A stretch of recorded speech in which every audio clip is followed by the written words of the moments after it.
Estimados amigos, vamos a ocupar el tiempo en este programa de hoy respondiendo a preguntas que hemos recibido y que tenemos pendientes. Cuando terminemos estas preguntas pendientes, ya hay otras pendientes que darán ocasión, si el Señor lo permite, a otro programa y así sucesivamente.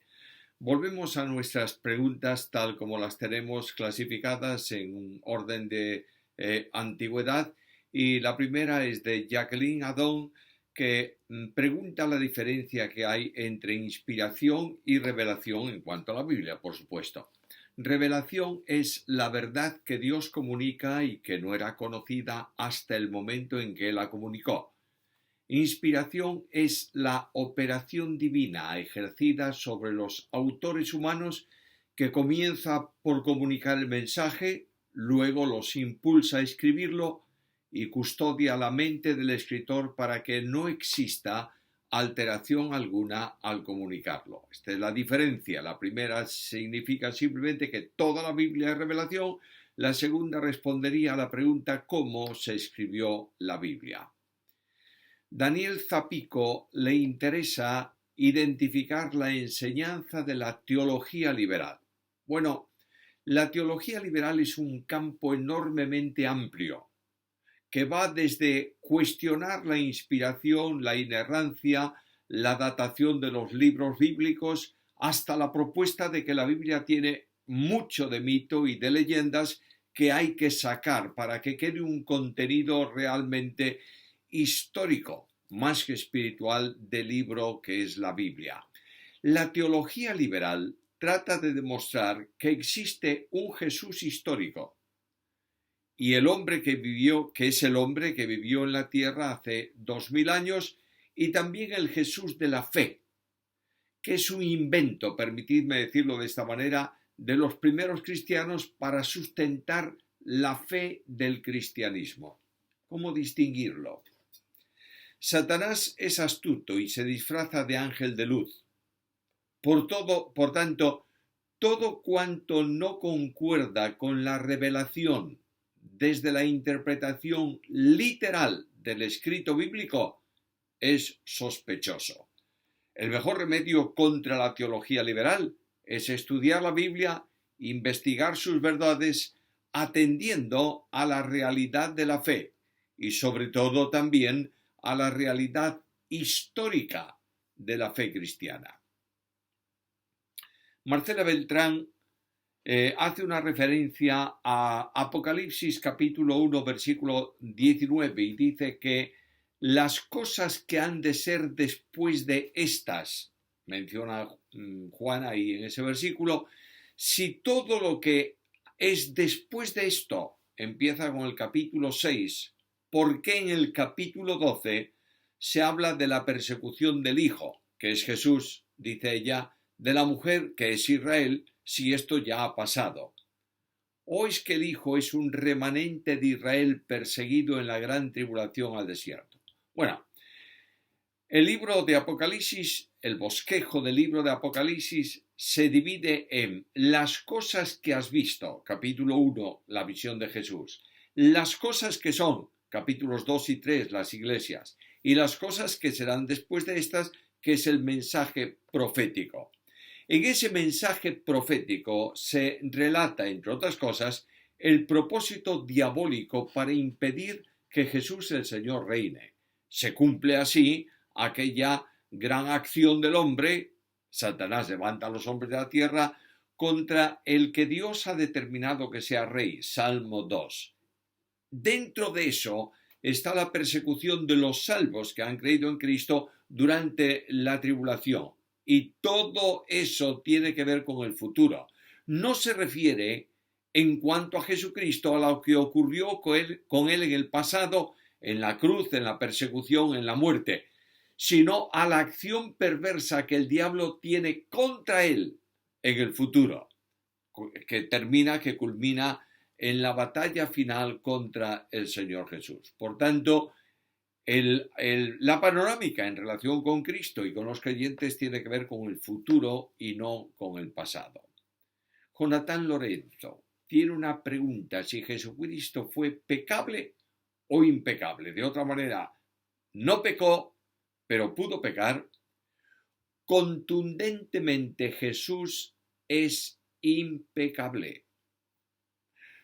No es que Cristo no tenga voluntad personal que corresponde a la voluntad propia del hombre. No olvidemos que Jesús dijo al Señor en su oración, al Padre en su oración de agonía en Getsemaní, no se haga mi voluntad.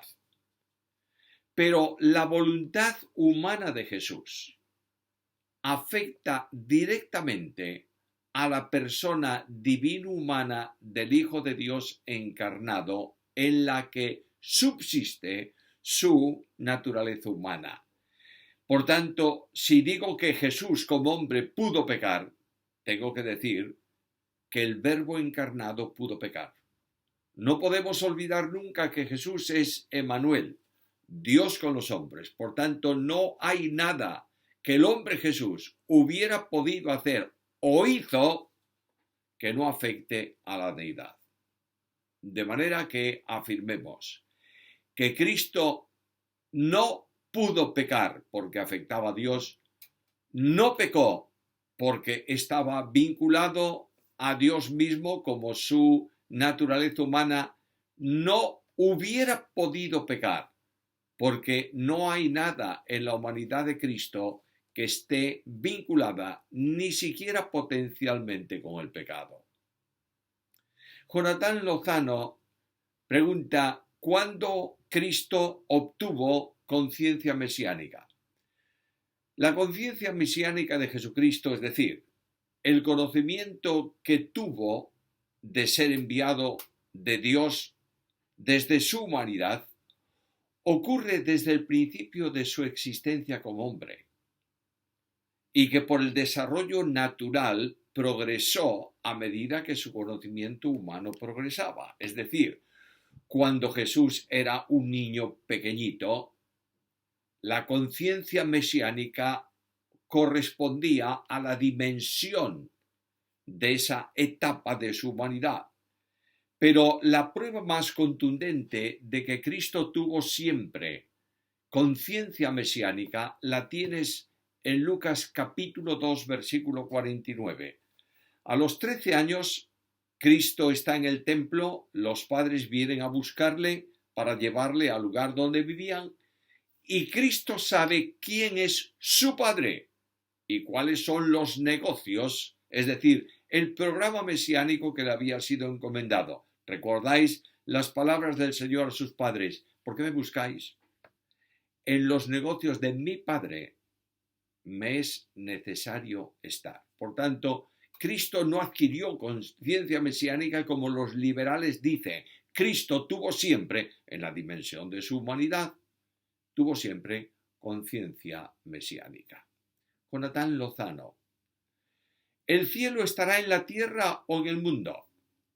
Bueno, los creyentes en general tenemos una idea muy asumida de que cuando hablamos de cielo hablamos de arriba, y cuando hablamos de tierra hablamos de dónde estamos, y cuando hablamos del lugar de los muertos hablamos de debajo de la tierra. Es una forma de expresar conceptos e indudablemente es una forma muy correcta también para hacerlo.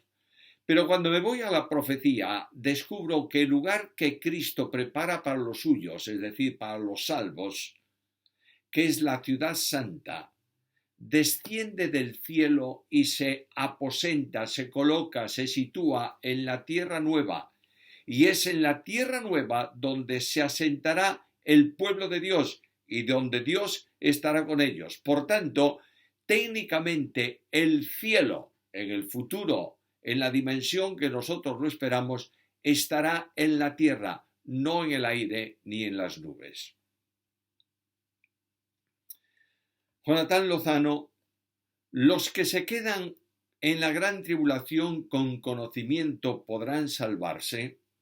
Recuerda que el Evangelio se va a predicar en todo el mundo por 144.000 que el Señor ha señalado, escogidos, salvos por gracia, que llevan el Evangelio a las naciones. Por la predicación de ellos, muchos se salvarán. Hay una multitud enorme que recibe a Cristo como Salvador personal, cree en él y es justificado y es salvo por gracia.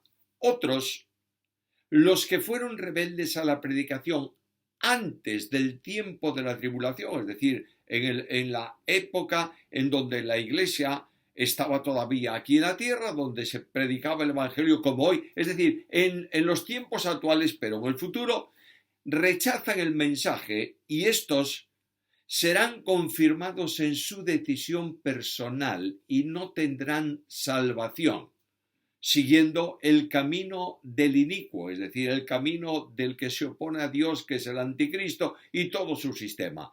Encuentras esta explicación en segunda carta a los Tesalonicenses, capítulo 2 y versículo 10.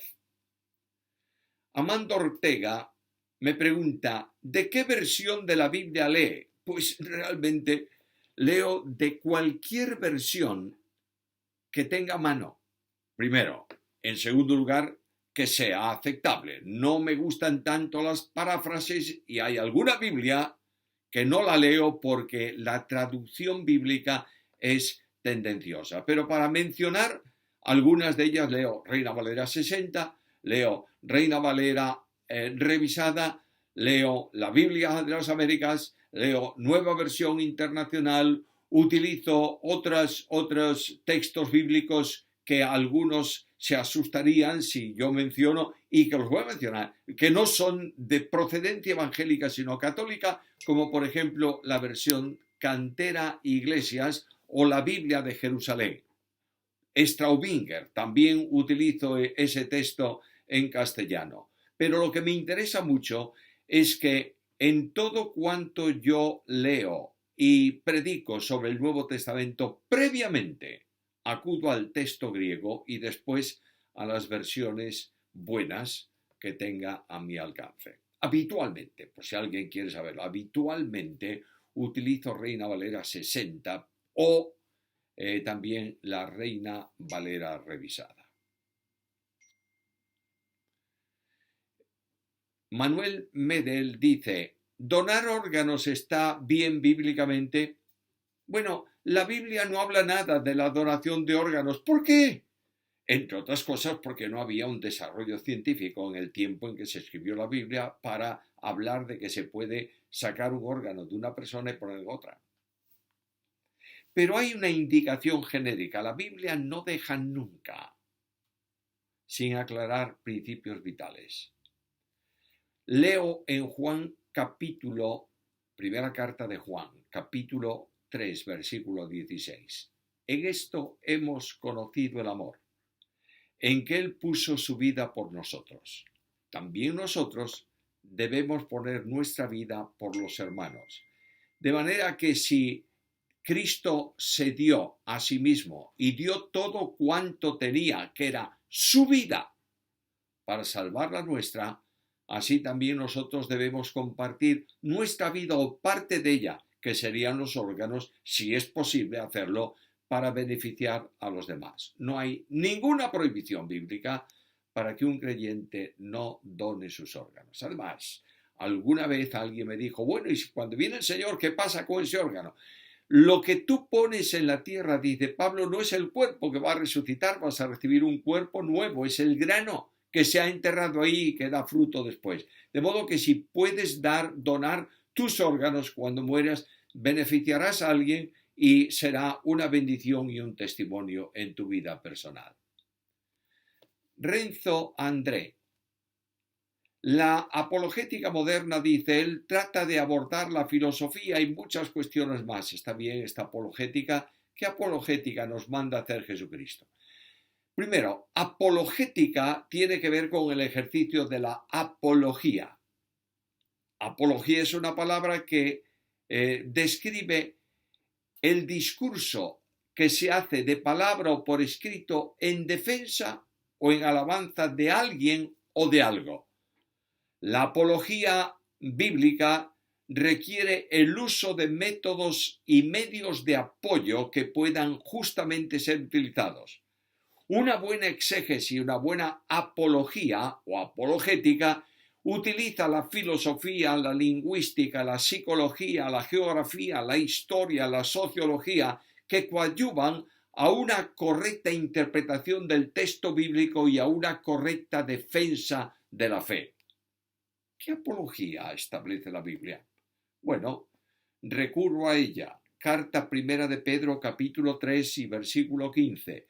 Estad siempre preparados para presentar defensa con mansedumbre y reverencia ante todo el que os demande razón de la esperanza que hay en vosotros. Luego, lo que yo tengo que poner claramente delante de la gente es la esperanza, es decir, la base de fe por la que yo creo y qué es lo que yo creo.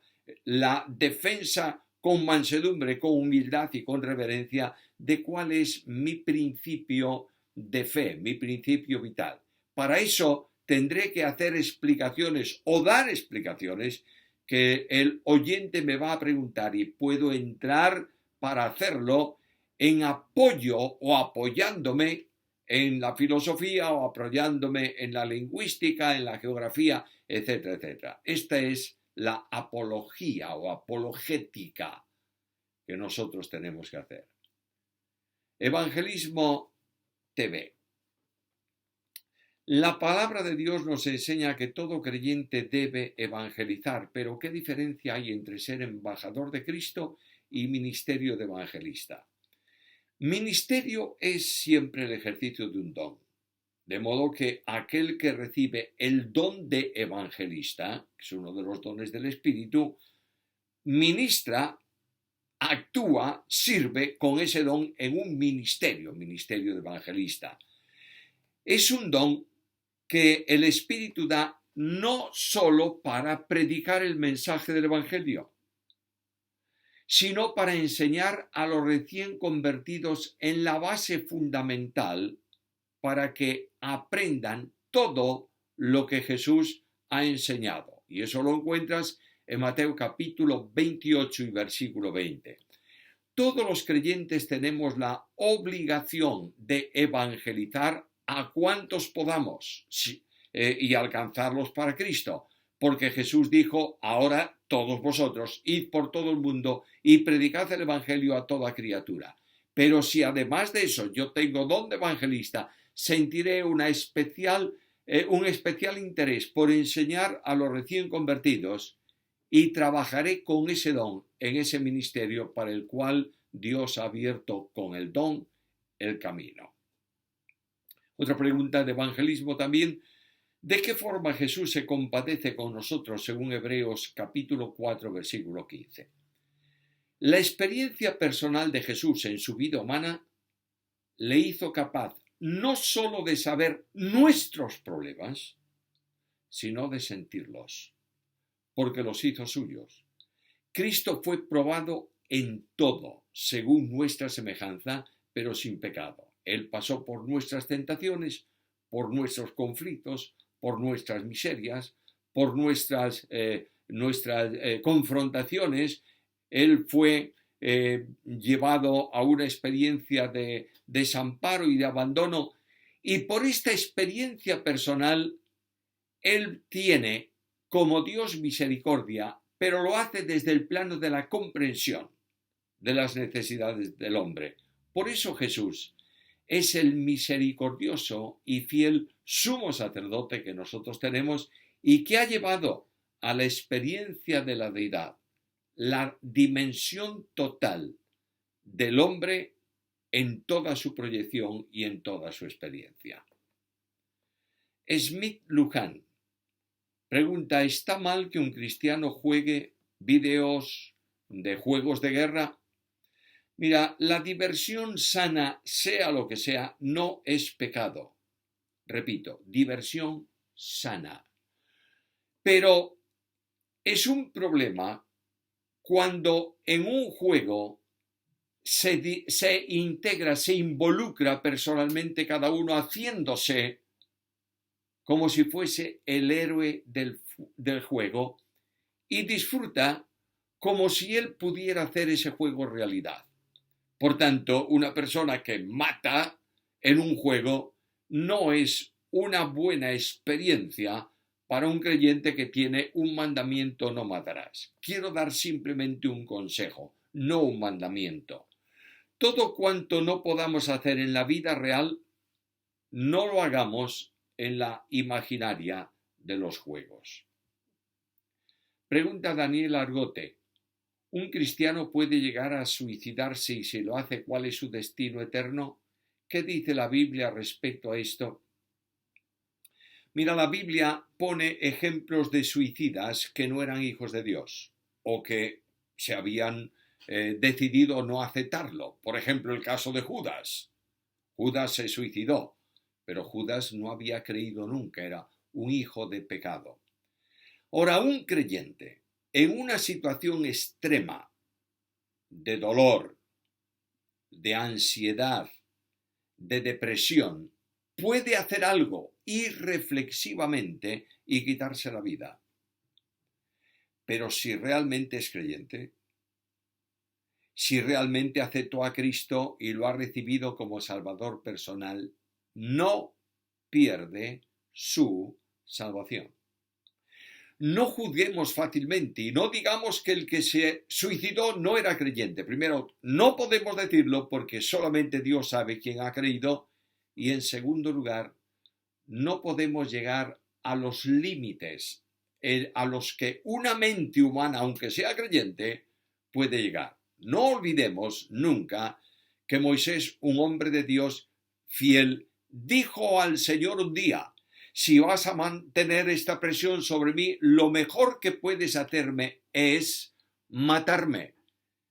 Y que Elías estuvo deseando la muerte. Es verdad que no se quitaron la vida, pero toda acción humana comienza por un pensamiento que se almacena en el corazón y se ejecuta en un momento determinado de su existencia y de su experiencia personal.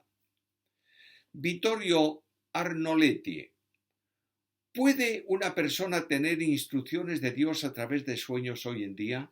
Porque hay personas que dicen que Dios les habla en sueños. Mira, Dios puede hablar en el sentido de traer al recuerdo de un creyente alguna cosa que necesita por medio de un sueño, pero en toda ocasión eso estaría siempre centrado en la Biblia. Lo que es imposible es que Dios revele verdades nuevas a ninguna persona que no estén ya en la Biblia. Una vez cerrado el canon bíblico, no puede ser añadido nada como palabra de Dios con autoridad.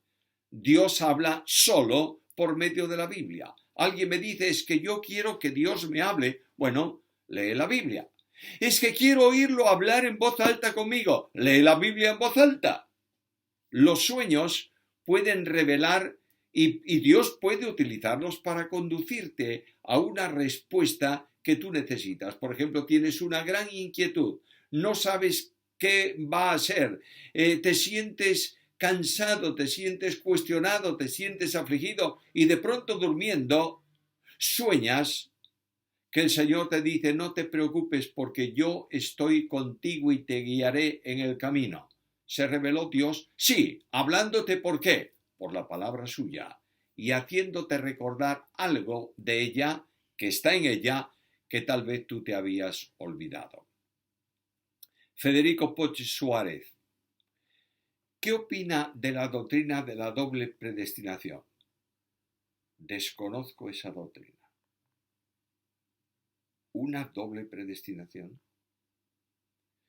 Me supongo que estarás hablando o te podrás referir a predestinación para salvación y predestinación para condenación. ¿Es así? Bíblicamente la predestinación eternamente establecida para condenación no está en la Biblia.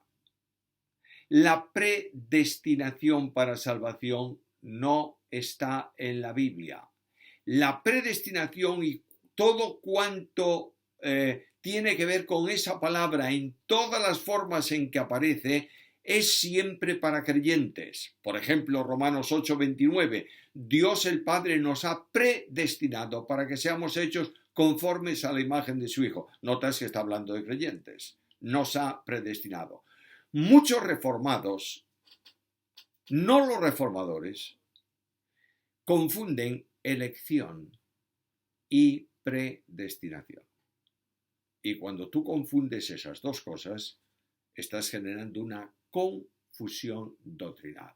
Ahora, a lo mejor lo que estás hablando es que en lugar de doble predestinación, hables de doble sustitución.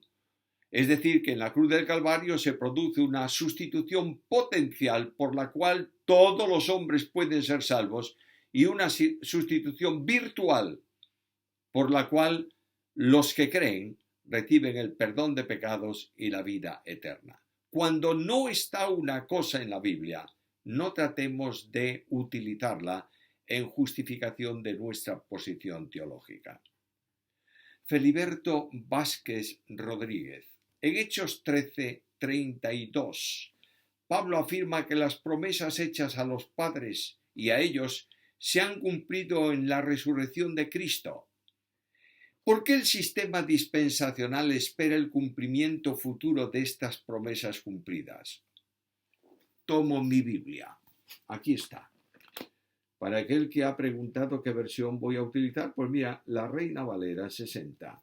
Y me voy a Hechos, capítulo 13 y versículo 32.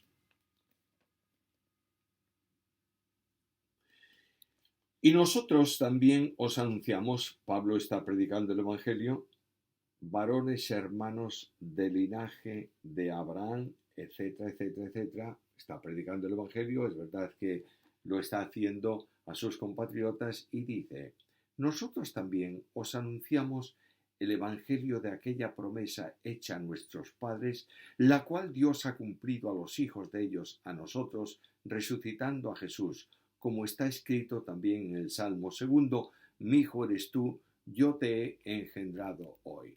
Observa algo. No habla de promesas, plural, sino de promesa singular.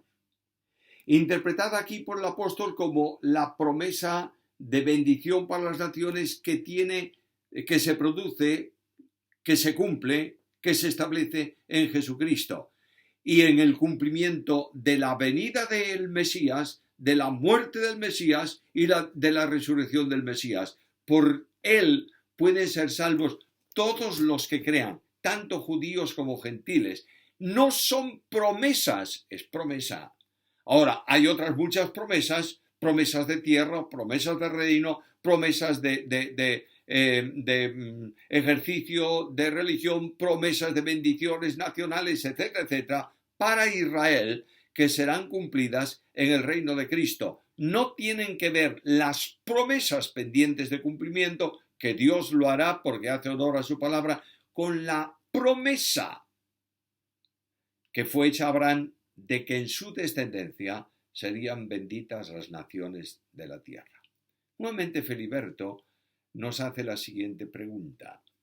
Primera de Pedro 2:9, Pedro usa títulos que eran para Israel en el Antiguo Testamento y la aplica a la Iglesia. ¿Por qué la hermenéutica dispensacional dice que son diferentes? Bueno, ¿qué dice primera carta de Pedro 2:9? Hablando a los creyentes dice, mas vosotros sois linaje escogido, pueblo adquirido por Dios, real sacerdocio, etcétera, etcétera, que ya se utilizó en el Antiguo Testamento para referirse al pueblo de Dios. Se está refiriendo al pueblo de Dios siempre, tanto en el Antiguo como en el Nuevo Testamento. Los sacerdotes del Antiguo Testamento son figura de la realidad espiritual de los del Nuevo Testamento, del mismo modo que los sacrificios del antiguo orden se cumplen en Cristo. No podemos decir que los sacrificios hechos en la antigua dispensación son el Cordero de Dios. No, aquellos son un modelo, una figura, una referencia, un tipo, y Cristo es el cumplimiento de ese tipo. Nota que Pedro habla de sacerdocio que es espiritual y de un templo que es espiritual y de unos sacrificios que son espirituales. Por tanto, todo el orden de la antigua dispensación es tipo y ejemplo de la realidad actual. Lo que no podemos olvidar nunca es el versículo que sigue a ese que has mencionado de carta primera de Pedro 2:9 y que dice, los que en otro tiempo no erais pueblos, está hablando de los gentiles, y está hablando de un pueblo. Los que en otro tiempo no erais pueblo, pero que ahora sois pueblo de Dios, que en otro tiempo no habíais alcanzado misericordia, pero ahora habéis alcanzado misericordia. Y ahí tienes distinción entre Israel y la Iglesia. En la presente dispensación, Dios hizo de los judíos creyentes y de los gentiles creyentes un nuevo hombre, no un mismo pueblo.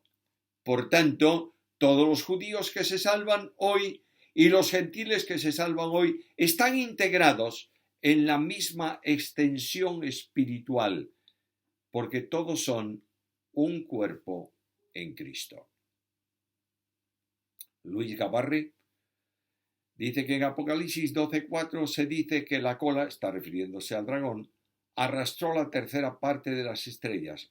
Muchos creen que están hablando de una rebelión pasada, pero creo que no puede hablarse del pasado, sino que tiene que suceder en el futuro, es decir, que no ha sucedido. Bueno, el pasaje, el versículo, está identificando un personaje. El pasaje identifica al personaje del que habla haciendo referencia a lo que es por el pecado que cometió en el pasado. Satanás en su caída en el tiempo pasado, en su rebelión, arrastró consigo un gran número de ángeles que son los demonios. Ahora se refiere a él diciendo que su cola arrastró, por tanto lo hizo en el tiempo en que cayó en el pecado, no en el futuro escatológico que indudablemente está al que está refiriéndose el libro de Apocalipsis. De nuevo, Feliberto Vázquez dice que Mateo 24:43 enseña que Israel le ha sido quitado el reino y dado a los que produzcan fruto, es decir, a la Iglesia. ¿No demuestra esto que Israel ya no es la nación privilegiada de Dios como lo era en el Antiguo Testamento? En la dispensación actual no hay distinciones de pueblos en cuanto a bendiciones y a salvación. Todos los salvos pertenecen al único pueblo de Dios que es la Iglesia de Cristo. El contexto del versículo es que los judíos consideraban en exclusiva suya el reino de Dios. Y Cristo les dice que en un futuro otros que realmente creerían accederían al reino de Dios, que ellos consideran solo suyo. Y Pablo en Colosenses capítulo 1, versículo 13, hablando de los salvos en este tiempo, dice que hemos sido liberados del poder de las tinieblas y trasladados al reino de su amado Hijo. Israel no es privilegiada. Hoy, en cuanto a salvación, Dios trata por igual a todas las gentes.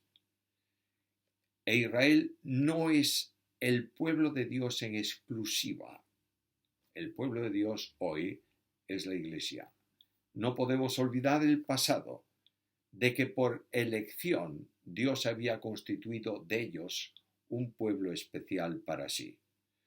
De nuevo, Feliberto Vázquez dice, Lucas 21:24 es un pasaje utilizado por el amilenialismo para argumentar que el Sermón del Monte se refiere a la devastación del año 70 después de Cristo. Es así.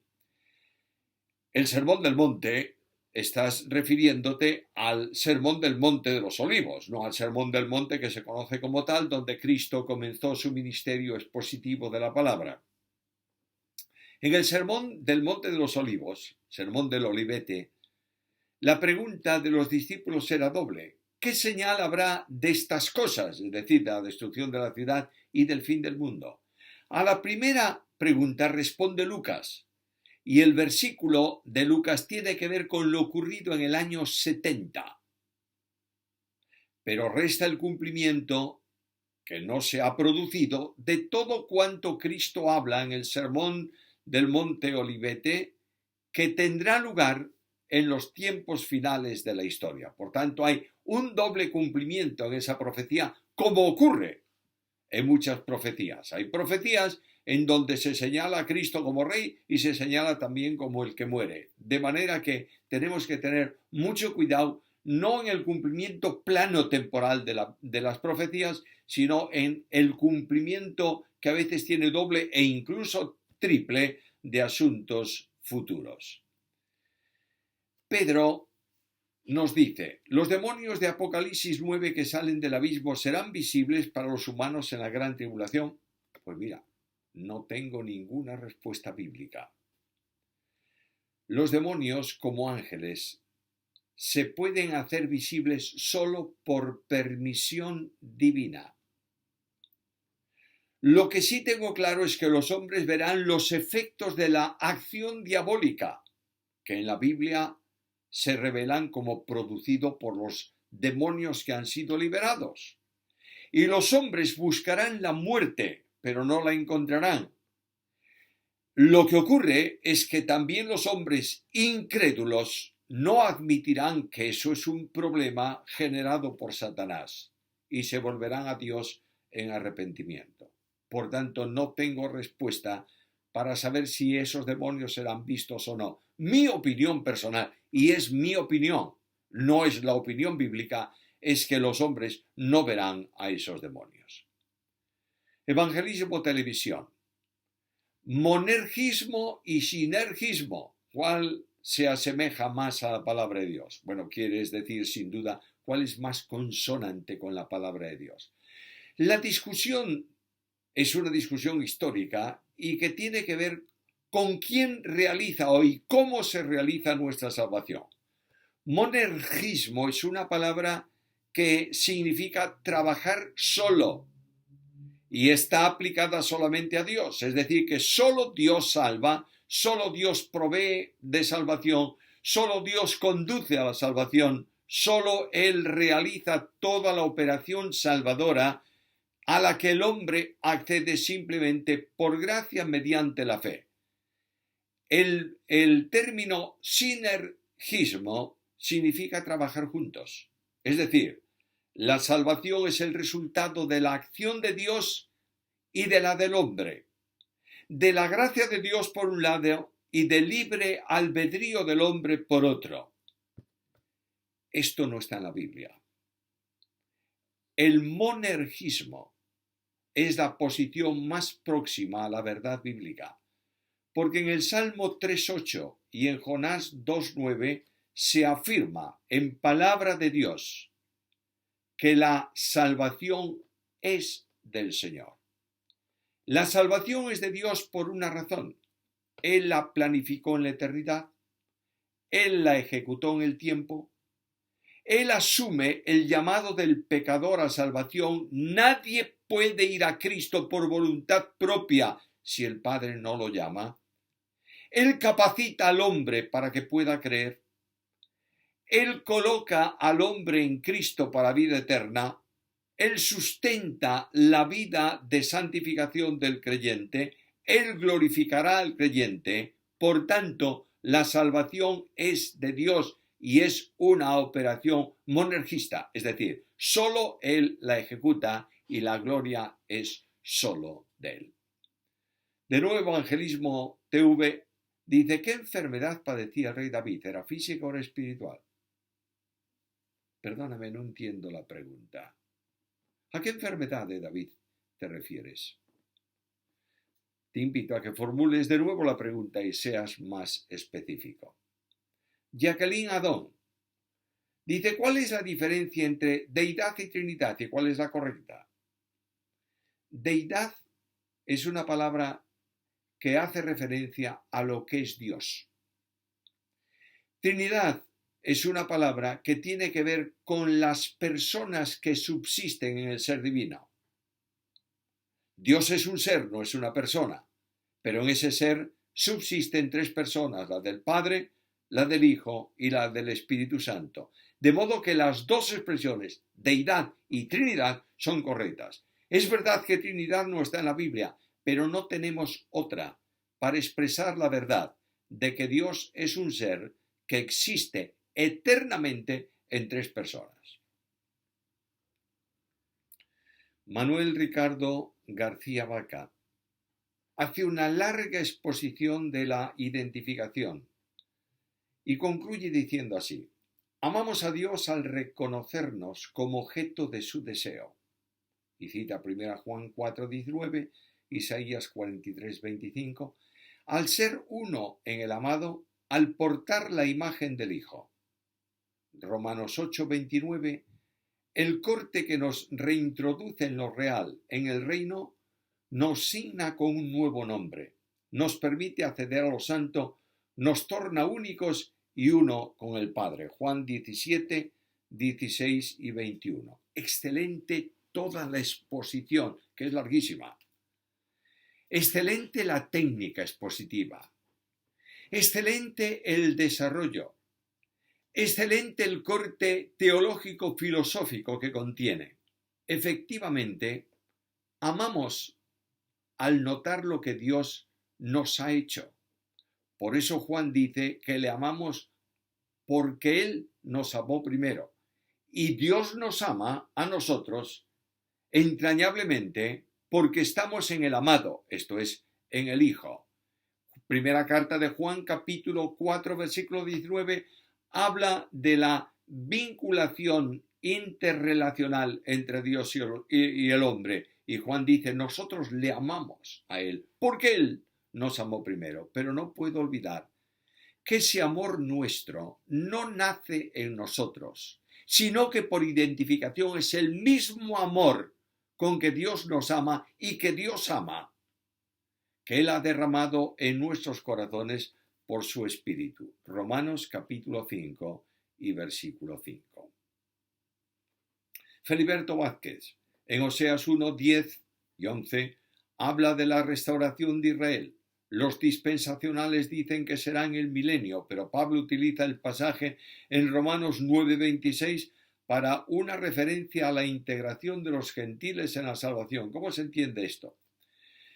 Comprender lo que un texto dice en el lugar que lo dice requiere entender el contexto en donde se encuentra ese versículo. La promesa de restauración del profeta tiene dos niveles. Uno que tendrá cumplimiento en el futuro del reino. Cuando dice Pablo que todo Israel será salvo, Romanos 11, 26. Y otro en el tiempo presente, que es el que Pablo aplica a la salvación de todos los hombres hoy, tanto judíos como gentiles. El hecho de que esa aplicación de la salvación universal hoy sea y descanse en el texto de la profecía no significa que la bendición destinada para Israel y la salvación nacional de Israel no vaya a tener lugar en el futuro como un asunto distinto, diferente a esta aplicación del texto en el momento actual. Una última pregunta que viene de nuestra hermana María Elena Cisneros y que dice así: he escuchado que el apóstol Pablo después de su conversión fue al desierto de Arabia. Se dice que Jesucristo fue su maestro como con los apóstoles por 3 años, pero ¿me podrías decir qué dice la Biblia al respecto? Bueno, el testimonio de Pablo es claro. Voy a Gálatas capítulo 1, versículos 15 al 18 y leo así. Pero cuando agradó a Dios que me apartó desde el vientre de mi madre y me llamó por su gracia, revelar a su Hijo en mí para que yo le predicase entre los gentiles, no consulté enseguida con carne y sangre, ni subí a Jerusalén a los que eran apóstoles antes que yo, sino que fui a Arabia y volví de nuevo a Damasco.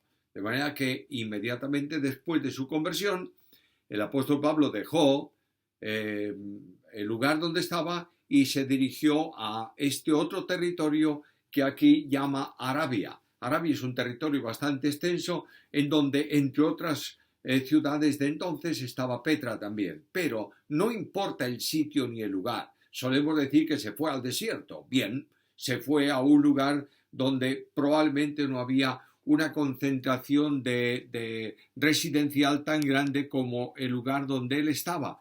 Pero lo que sí es cierto es que él no fue a estudiar lo que predicaba, no lo recibió de los apóstoles en Jerusalén, sino que lo recibió directamente del Señor Jesús. Leo otro texto de ese mismo pasaje, versículo 11 del capítulo 1 de la carta a los Gálatas. Mas os hago saber, hermanos, que el evangelio anunciado por mí no es según hombre, es decir, no fue tomado de una escuela teológica.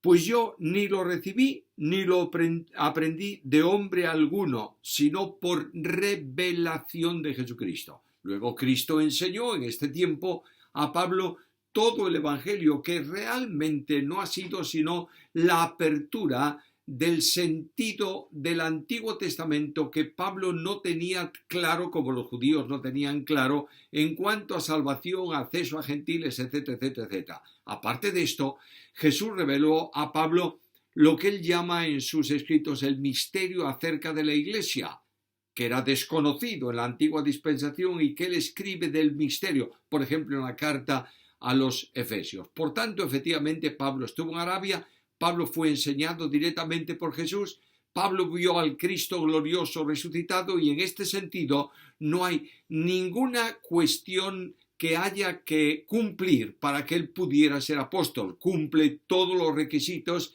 que la Biblia daba para ser apóstol de Jesucristo. Por tanto, es verdad que estuvo en Arabia, es verdad que recibió la enseñanza directa de parte del Señor y es verdad que es apóstol enviado, comisionado especial al mundo de los gentiles.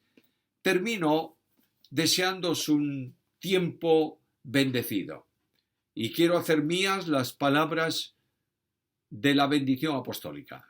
Que la gracia del Señor Jesucristo, el amor del Padre y la comunión del Espíritu Santo sea con todos vosotros. Amén.